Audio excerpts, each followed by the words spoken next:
Hi, it's Chester at Blue Pecan Computer Training, and in this video we're going to look at performing a horizontal sort in Excel. So can you perform a horizontal sort in Excel? And the answer to that question is not really, but there are some workarounds. So it depends what you're trying to achieve. Let's take one scenario. Say we only wanted to be able to see, temporarily anyway, the training departments in this data. Now, one way of doing that is to create a custom view for the training department. You could then create custom views for the other departments. Now, to create custom views, you go to the View tab on your ribbon, go to Custom Views here, and the first thing you do is you'd add a view that included all departments. Then what you do is you create a view for the training department. So I would hide all the other columns. So I select the columns, right click hide. So I'm only left with the training departments. Then I go up to custom views, add, I'll call this training departments. Click on OK. So now I can switch between these views. I can say I want to see all departments, or I could say I want to only see training departments. Now, if that's all you want to achieve, then use custom views. If you want anything slightly more dynamic, then let's move on to the other options. So the next one is to transpose your data. So the data is shown in columns rather than in rows. So to do that, you need to first of all select your data. So I'll click anywhere in the data, Control A to select all, Control C to copy.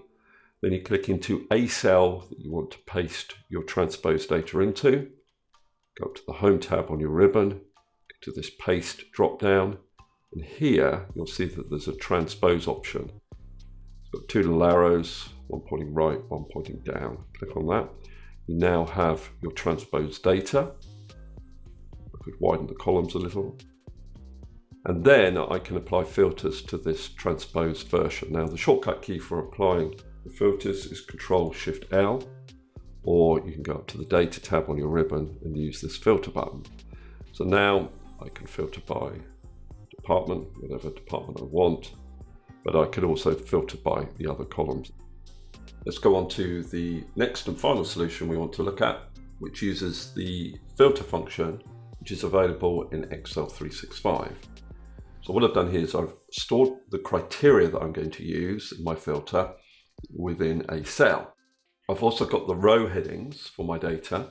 Now I'm going to use the filter function next to these row headings here.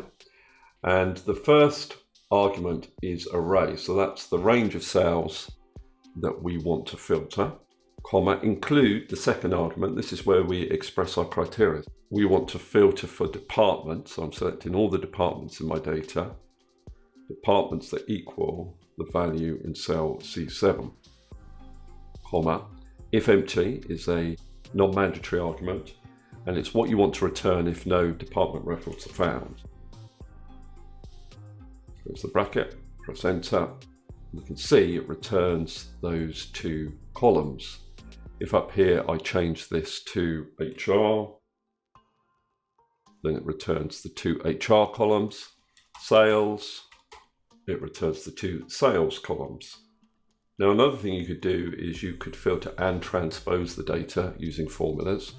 So if down here I use the same filter function that I've used here, I'll just copy that, paste it into here, but I put this filter function in the transpose function, it will transpose the data for me.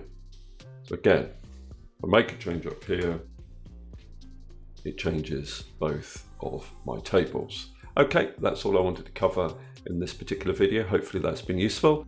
If it has, please subscribe and I'll see you next video.